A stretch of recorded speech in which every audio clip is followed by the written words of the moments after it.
جس مہینے کے اندر داخل ہو چکے ہیں وہ جانتے ہیں کہ محرم الحرام کا مہینہ ہے. یہ ایک عظیم الشان مہینہ ہے اور یہ ماہ محرم ان 4 حرمتوں والوں میں سے ایک مہینہ ہے. اللہ تبارک و تعالیٰ نے فرمایا ان عدۃ الشہور عند اللہ 12 شہرا فی کتاب اللہ. بے شک مہینوں کی گنتی اللہ کے نزدیک لوح محفوظ میں 12 ہے. کب سے ہے یہ 12؟ یہ اس دن سے ہے جب سے اللہ تبارک و تعالیٰ نے آسمان اور زمین کو پیدا کیا.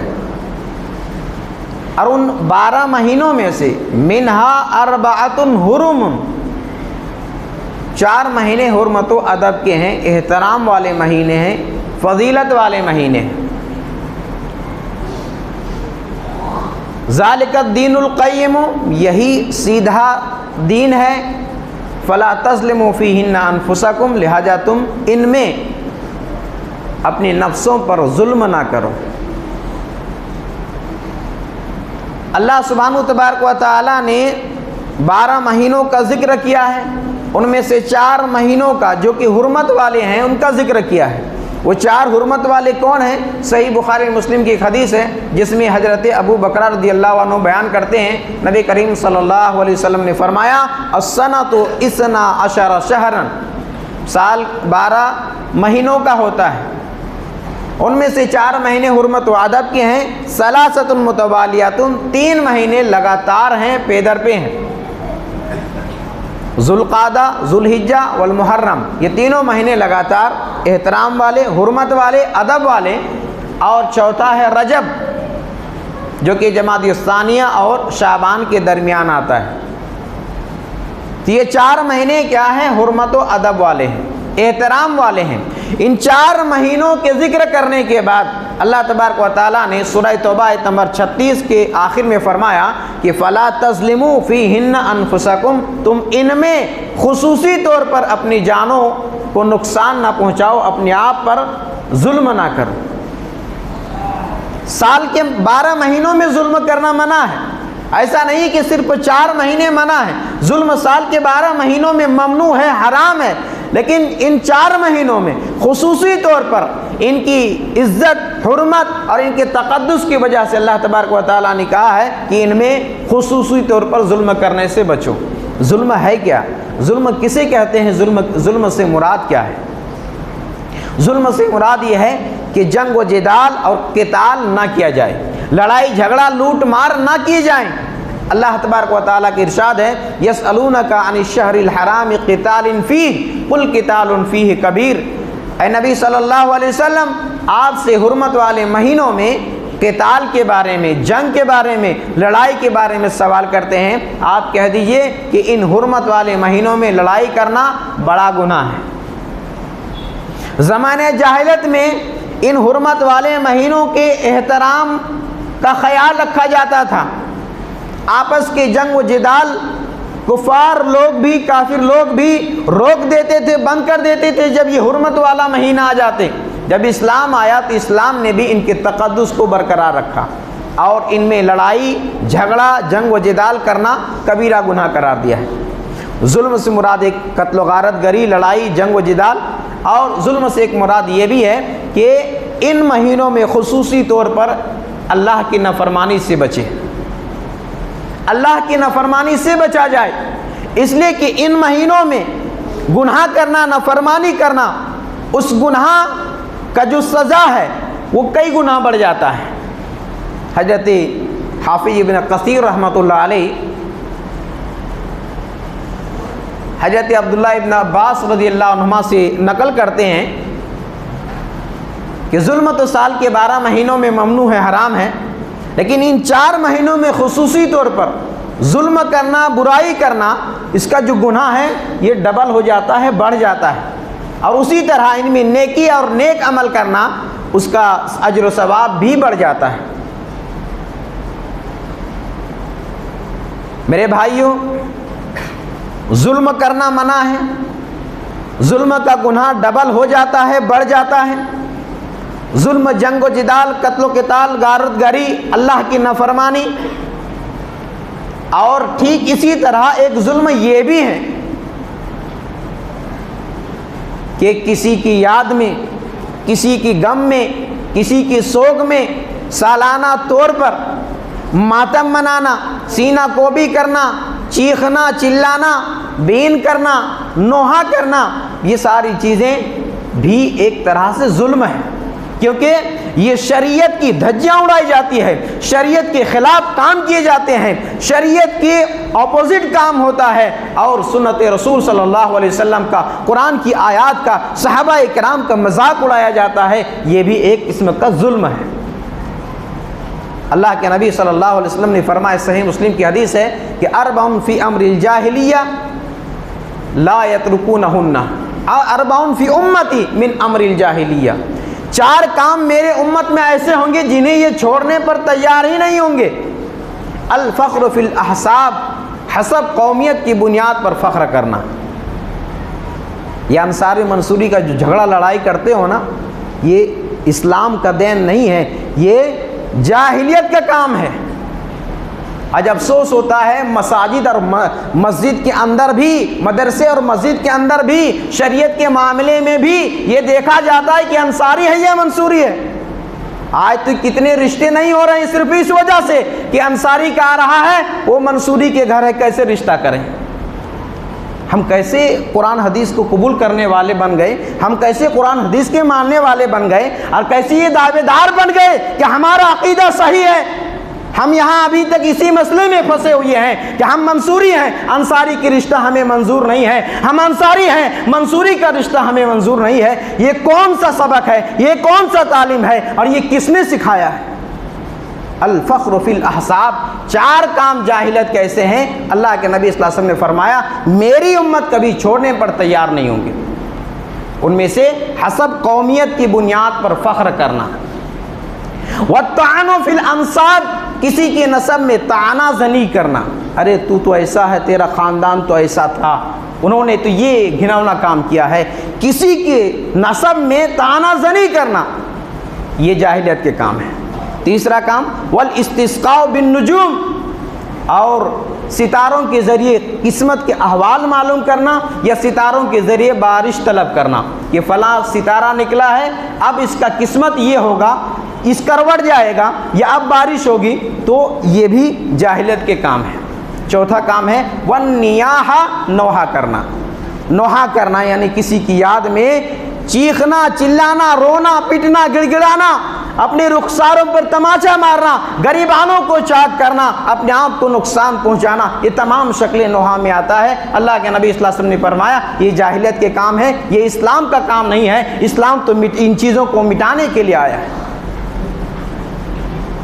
اسی لیے اللہ کے نبی صلی اللہ علیہ وسلم نے ایک دوسرے مقام پر فرمایا ہے کہ لیس منا من لطم الخدود وشق الجیوب ودعا بدعوى الجاہلیہ، کہ وہ شخص ہم میں سے نہیں ہے، یعنی ہم مسلمانوں میں سے نہیں ہیں. لیس منا من لطم الخدود، جو اپنے رخساروں پر تماچا مارے، جو غریبانوں کو چاک کرے، اور جو جاہلیت کے پکار کو پکارے، یعنی مصیبت کے وقت، ہلاکت کے وقت، بربادی کے وقت جاہلیت کی چیخ و پکار کو پکارے. آج پورے شہر میں دیکھیے کیا ہو رہا ہے. چیخ و پکار کے علاوہ ہو کیا رہا ہے؟ رات کے 11 بجے 12 بجے ہر گلی کوچے میں آج چیخ و پکار کے علاوہ کچھ نہیں ہو رہا ہے. افسوس تو اس وقت اور زیادہ ہوتا ہے کہ آج اپنے آپ کو سنی کہنے والے مسلمان، ان کے گھر میں بھی ایسے ڈی جے اور گانے بجائے جاتے ہیں جن کا تعلق شیعوں سے ہے، شیعہ عقیدہ سے ہے، اور وہ چاہتے ہیں، ان کا کام ہی یہ ہے ہی کہ صحابہ کرام کو برا بھلا کہا جائے اور اہل بیت کی محبت کا نام لے کر کے یہ سارے کھیل کھیلا جائے. میرے بھائیوں، ماہ محرم الحرام یہ سن اسلامی ہجری کا پہلا مہینہ ہے، جس کی بنیاد اللہ کے نبی صلی اللہ علیہ وسلم کی ہجرت کے اس واقعے پر رکھی گئی. اس کا آغاز کب ہوا، اس کا تقرب کب ہوا؟ سن 18 ہجری میں، یعنی ہجرت کے 18 سال ہو چکے تھے. حضرت عمر فاروق رضی اللہ عنہ کے دور خلافت میں اس کا آغاز ہوا، اس کی بنیاد پڑی اسلامی کیلنڈر کا، اور ان میں پہلا مہینہ محرم.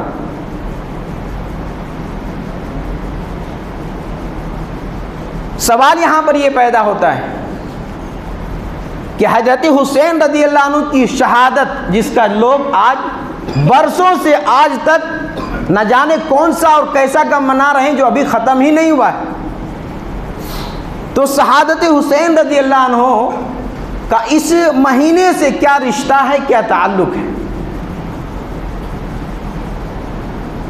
کیونکہ اکثر بیشتر لوگوں کا یہ خیال ہے کہ اس مہینے کی جو برکات ہیں، ماہ محرم کی جو تقدس ہیں، حرمت والا جو مہینہ ہے، اس کا سبب حضرت حسین رضی اللہ عنہ کی شہادت کے واقعے سے، جو کہ یہ خیال سراسر غلط، بے بنیاد اور بلا دلیل مبنی بر حماقت ہے۔ اس واقعے کا اس مہینے کی عظمت اور فضیلت سے کوئی تعلق نہیں ہے۔ آپ غور کریں گے، آپ کو پتہ چلے گا کہ حضرت حسین رضی اللہ عنہ کی شہادت کا واقعہ کب پیش آیا ہے۔ کیا نبی اکرم صلی اللہ علیہ وسلم کی زمانے میں پیش آیا ہے، یا نبی صلی اللہ علیہ وسلم کی گزرنے کے بعد پیش آیا ہے؟ تو آپ کو معلوم ہوگا جب اس کی تاریخ پڑھیں گے، اللہ کے نبی صلی اللہ علیہ وسلم کی وفات کے، آپ کے انتقال کے 50 سال بعد یہ واقعہ پیش آیا ہے۔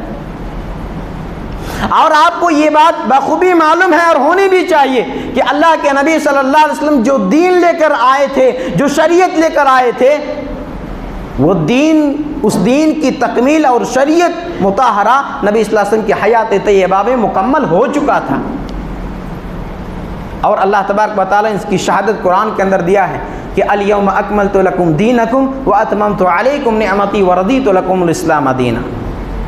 یہ آیت کریمہ بتاتی ہے کہ دین مکمل ہو چکا تھا۔ تکمیل دین کے بعد، دین کمپلیٹ ہونے کے بعد کوئی ایسا کام کیا جائے جس کا تعلق شریعت مطہرہ سے نہ ہو، جس کا تعلق نبی صلی اللہ علیہ وسلم کی حدیث سے نہ ہو، وہ سراسر غلط ہے اور ناجائز کہلائے گا۔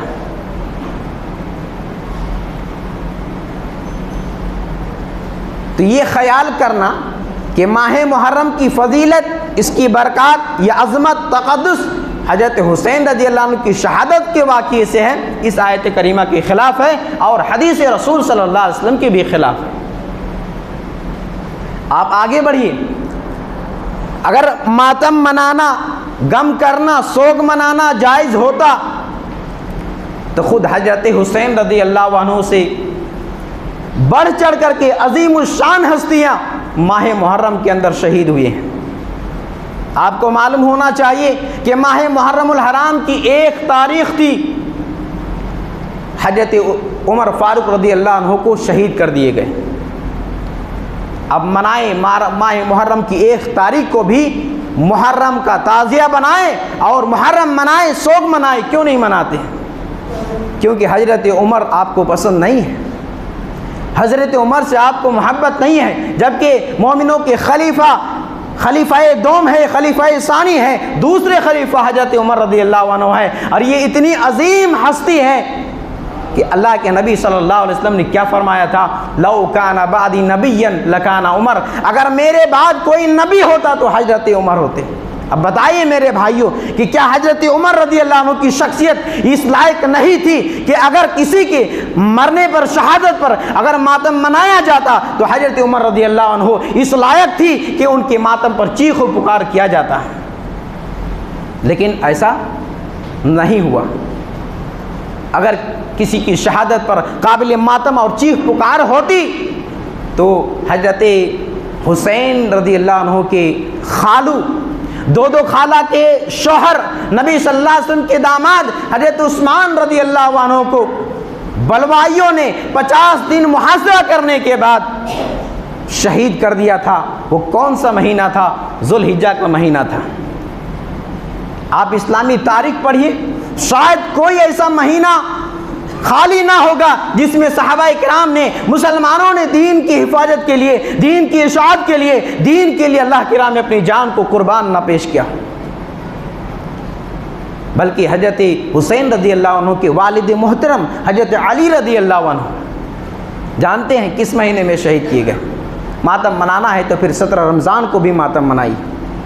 حضرت علی رضی اللہ عنہ کو دشمنوں نے کوفہ کے اندر نماز کی حالت میں، حضرت علی رضی اللہ عنہ کو عبد الرحمن ابن ملجم دشمن نے حضرت علی پر حملہ کیا اور شہید کر دیے۔ وہ مہینہ کون سا تھا؟ رمضان کا مہینہ تھا، 17 تاریخ تھی۔ میرے بھائیوں، یہ سارے واقعات شہادت کا اسلامی تاریخ کے اندر مذکور ہے، لیکن یہ دن منانے کا کہیں پر مذکور نہیں ہے، کہیں پر اس کی کوئی ثبوت نہیں ہے کہ یہ دن منایا جائے۔ اسلامی واقعات ہے، اسلام کی کتاب میں موجود ہے، لیکن یہ دن منانے کا کہیں پر کوئی ثبوت موجود نہیں ہے۔ ورنہ اگر ثبوت مل جائے تو پھر کوئی دن ایسا خالی نہ ہو، اور ہمارے اور آپ کا کام یہی رہ جائے گا کہ ہر دن ماتم منایا جائے۔ چلیے حضرت عمر فاروق رضی اللہ عنہ کی شہادت کو چھوڑتے ہیں، حضرت عثمان غنی رضی اللہ عنہ کی شہادت اپنی جگہ، حضرت علی کی شہادت اپنی جگہ، ایک وفات، ایک موت جس کی وجہ سے مومنوں کے کلیجے کو لرزا دیا تھا۔ سیدہ فاطمہ رضی اللہ عنہ بیان کرتی ہے کہ اگر ہمارے سینوں پر پہاڑ آ کر گر جاتا پھر بھی ہمیں اتنی تکلیف نہ ہوتی جتنا کہ ہمارے ابو جان کے گزرنے سے ہمیں ہوا ہے۔ میرے بھائیوں، میں یہاں پر ایک سوال کرنا چاہوں گا دنیا کے بڑے بڑے علماء کرام سے، دنیا کے بڑے بڑے مفکروں سے، دنیا کے بڑے بڑے داعیوں سے کہ بتاؤ 12 ربیع الاول کو وفات کا دن کس نے منایا ہے؟ کیا حضرت ابوبکر صدیق رضی اللہ عنہ نے منائی ہے؟ کیا حضرت عمر فاروق نے منائی ہے؟ کیا حضرت عثمان غنی نے منائی ہے؟ کیا حضرت علی رضی اللہ عنہ نے نبی صلی اللہ علیہ وسلم کی وفات کا دن منائی ہے؟ پھر ہم کون ہوتے ہیں نبی صلی اللہ علیہ وسلم کے نواسے کے شہادت کا دن منانے والے؟ اور آپ کو معلوم ہونا چاہیے، آج لوگوں کو پتہ ہی نہیں ہے کہ یہ شروعات کہاں سے ہوئی ہے، کب ہوئی ہے، اس کے تاریخ بھی نہیں معلوم ہے۔ سب سے پہلا جو اسٹارٹ ہوا ہے عباسی دور خلافت میں، نبی اکرم صلی اللہ علیہ وسلم کے انتقال کے 351 ہجری میں محرم کا تعزیہ وغیرہ غم منانا جو شروع ہوا ہے 351 ہجری میں شروع ہوا ہے۔ اور ہمارے ہندوستان میں کب ہوا ہے؟ 800 سال تک آپ چلے جائیں، 800 سال تک کوئی تعزیہ محرم ڈھول تاشے کا پتہ ہی نہیں تھا۔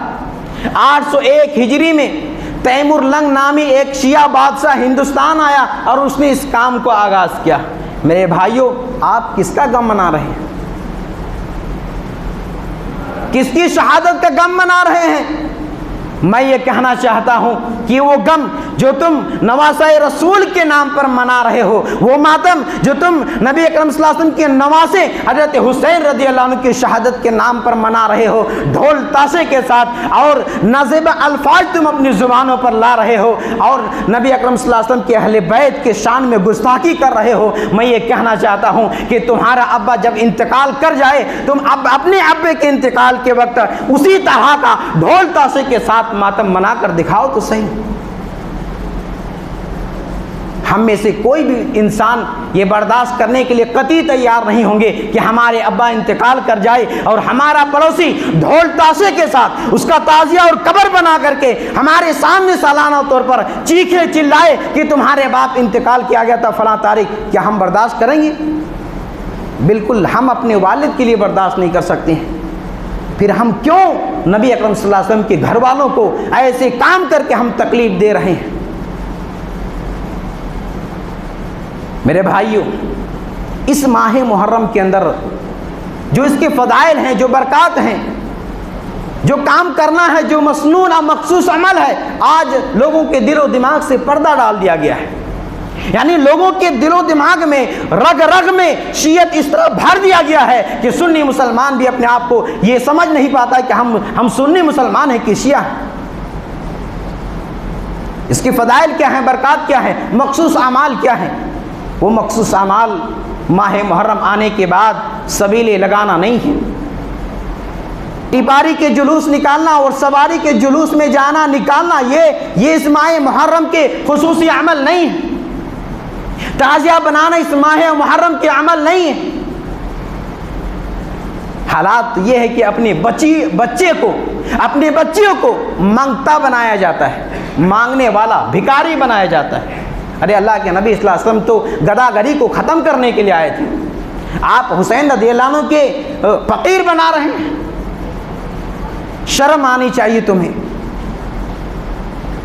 تو یہ کام ماہ محرم کا کرنے کا نہیں ہے، بلکہ محرم کے اندر جو کام خصوصی طور پر کرنا چاہیے وہ روزہ رکھنا ہے۔ ایسا پردہ ڈال دیا گیا ہے کہ اس دن بھی جس دن اللہ کے نبی صلی اللہ علیہ وسلم نے روزہ رکھا ہے، روزہ رکھنے کا اہتمام کیا ہے، صحابہ کرام کو حکم دیا ہے، اس دن کھانے پینے اور لنگر بانٹنے کا ایسا رواج بنا دیا گیا ہے کہ مسلمان شیعہ بن کر کے بھی اپنے آپ کو کہتا ہے کہ ہم مسلمان ہیں۔ اللہ کے نبی صلی اللہ علیہ وسلم کی حدیث صحیح بخاری مسلم کے اندر کئی اس تعلق سے ہے کہ رمضان کے بعد سب سے افضل روزہ اگر نفلی ہے کوئی تو ماہ محرم کا روزہ ہے، جو کہ اللہ کا مہینہ ہے۔ حضرت عبداللہ ابن عباس رضی اللہ عنہ بیان کرتے ہیں، اللہ کے نبی صلی اللہ علیہ وسلم جب مکہ سے ہجرت کر کے مدینہ آئے تو آپ نے وہاں یہودیوں کو دیکھا کہ عاشورہ کا روزہ رکھتے ہیں۔ اللہ کے نبی صلی اللہ علیہ وسلم نے پوچھا کہ تم اس دن روزہ کیوں رکھتے ہو؟ یہودیوں کا جواب کیا تھا کہ وہ ایک عظیم دن ہے، اس دن اللہ تعالیٰ نے موسیٰ اور موسیٰ کی قوم کو نجات دی، فرعون اور فرعون کی قوم کو اللہ تعالیٰ نے ڈبو دیا، غرق کر دیا، اس لیے ہم شکرانے کے طور پر موسیٰ علیہ السلام نے رکھا تھا، اس لیے ہم بھی رکھتے ہیں۔ تب اللہ کے نبی صلی اللہ علیہ وسلم نے فرمایا تھا کہ فَنَحْنُ أَحَقَّ أَوْلَىٰ بِمُوسَىٰ مِنْكُمْ، ہم تم سے زیادہ حقدار ہیں موسیٰ علیہ السلام کے، اور ہم تم سے زیادہ قریب ہیں، لہذا آپ نے روزہ رکھا اور صحابہ اکرام کو بھی روزہ رکھنے کا حکم دیا۔ اللہ کے نبی صلی اللہ علیہ وسلم مدینہ کے اندر روزہ رکھ رہے ہیں، صحابہ اکرام کو روزہ رکھنے کا حکم دیا۔ صحابہ اکرام نے آ کر کے آپ کو بتایا کہ اللہ کے نبی صلی اللہ علیہ وسلم یہودی تو تعظیماً اس دن روزہ رکھتے ہیں، تب آپ نے ارادہ کیا تھا کہ انشاءاللہ آئندہ سال ہم 9 محرم کا بھی روزہ رکھیں گے۔ حضرت عبداللہ ابن عباس کہتے ہیں کہ آئندہ سال آنے سے پہلے اللہ کے نبی صلی اللہ علیہ وسلم اس دنیا سے چلے گئے، اور ویسے بھی میرے بھائیوں یہ پورا مہینہ اگر روزہ رکھیں گے افضل اور بہتر ہے، اس لیے کہ رمضان کے بعد نفلی روزہ سب سے افضل محرم کا روزہ ہے، اور کم سے کم پورا مہینہ نہیں تو کم سے کم 2 روزے رکھنے کا اہتمام کریں، چاند کی 9 اور 10 تاریخ کو۔ آج جو کچھ لوگ بہانہ کرتے ہیں اور اس دن خود بھی روزہ نہیں رکھتے ہیں، بچوں کو بھی روزہ نہیں رکھواتے ہیں۔ میری مائیں بہنیں آئی ہوئی ہیں تو ذرا اس حدیث کو غور سے سنیں۔ آج ہم چھوٹے چھوٹے بہانہ کرتے ہیں اور بچوں کا بہانے کا سہارا لیتے ہیں، اس لیے ہم نے کھچڑا بنایا ہے، ارے بچے رو رہے تھے دوسرے گھر جاتے کیا ہوتا، ارے اس دن ہمیں کرنا کیا چاہیے، کبھی یہ تو ہمیں سوچنا چاہیے، اس پہلو پر غور کرنا چاہیے۔ ایک صحابیہ ہے حضرت ربی بنت معوذ، وہ بیان کرتی ہے کہ ارسل النبی صلی اللہ علیہ وسلم یوم عاشورہ غدات یوم عاشورہ الی قری الانصار، صحیح بخاری مسلم کی روایت ہے۔ صحابیہ بیان کرتی ہے کہ اللہ کے نبی صلی اللہ علیہ وسلم نے عاشورہ کے دن ایک آدمی کو مدینہ کے ارد گرد بسنے والے بستیوں میں اعلان کرنے کے لیے بھیجا۔ کس چیز کا اعلان کرنے کے لیے؟ کہ محرم منایا جائے۔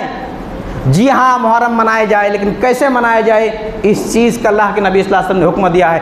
10 محرم عاشورہ کے دن ایک آدمی کو بھیجا، کہاں؟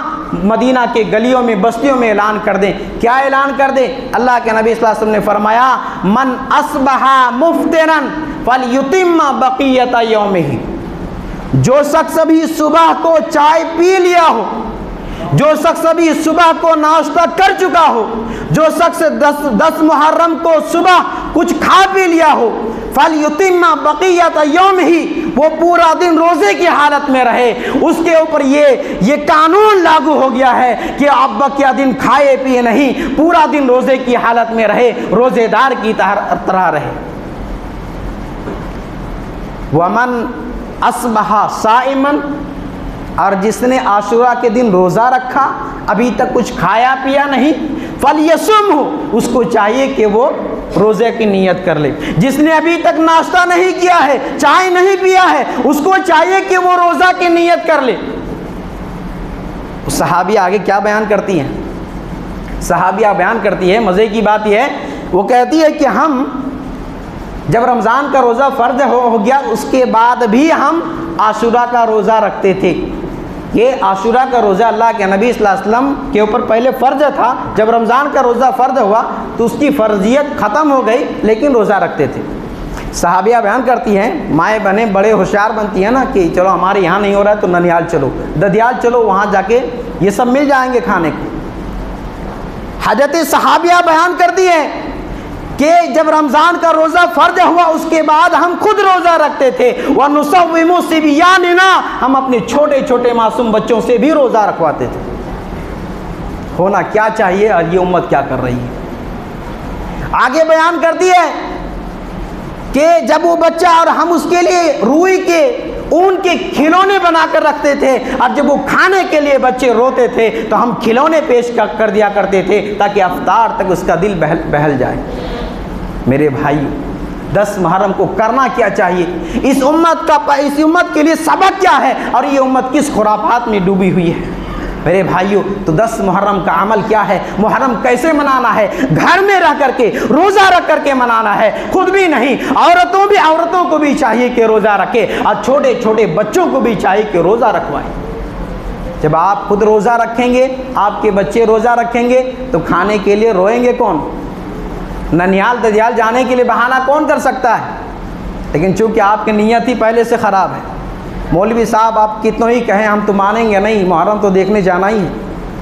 میرے بھائیو، اب آخر میں 2-1 منٹ، یہ تو قرآنی آیات اور حدیث سے آپ کو معلوم ہو گیا کہ محرم کے اندر کرنا کیا ہے، کیا نہیں کرنا ہے۔ یہ دونوں چیزیں کلیئر ہو گیا کہ خرافات سے بچنا ہے، سنت پر عمل کرنا ہے۔ اب ایک ہماری امت کا ایک خاص طبقہ جو اپنے آپ کو سنی کہتے ہیں، ان کے ایک عالم احمد رضا خان بریلوی کی کتاب دیکھیے، چونکہ قرآن حدیث تو مانیں گے نہیں ہماری بات، کم سے کم میرے بھائیوں اپنے گھر کی بات تو مانیے۔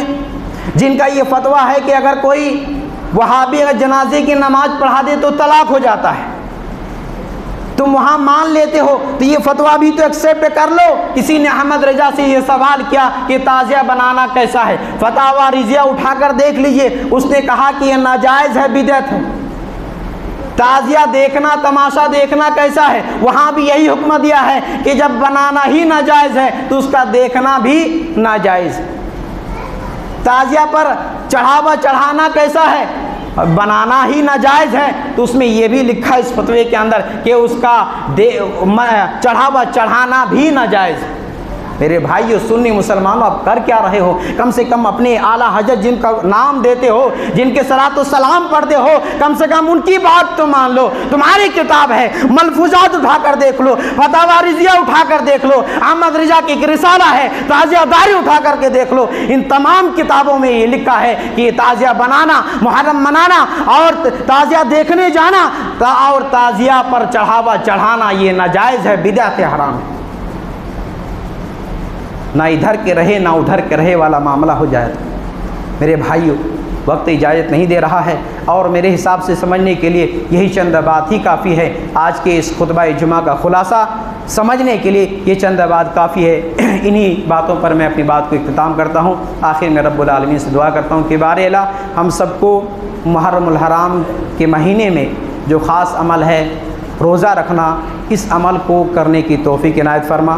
اس مہینے میں بدعت و خرافات، رسومات اور تمام جو اسلام کے ناشائستہ کام ہے ان تمام کاموں سے ہم سب کو بچنے کی توفیق عنایت فرما۔ اللہ العالمین ہم سب کو ہدایت دے، ہم سب کو صراط مستقیم پر چلا۔ اللہ العالمین جو بیمار ہے اللہ ان کی بیماری کو دور فرما، انہیں شفائی کاملہ عاجلہ عطا فرما۔ جو پریشان ہے اللہ ان کی پریشانی کو دور فرما۔ جو روزی کے تعلق سے پریشان ہے اللہ ان کے مسائل کو دور فرما۔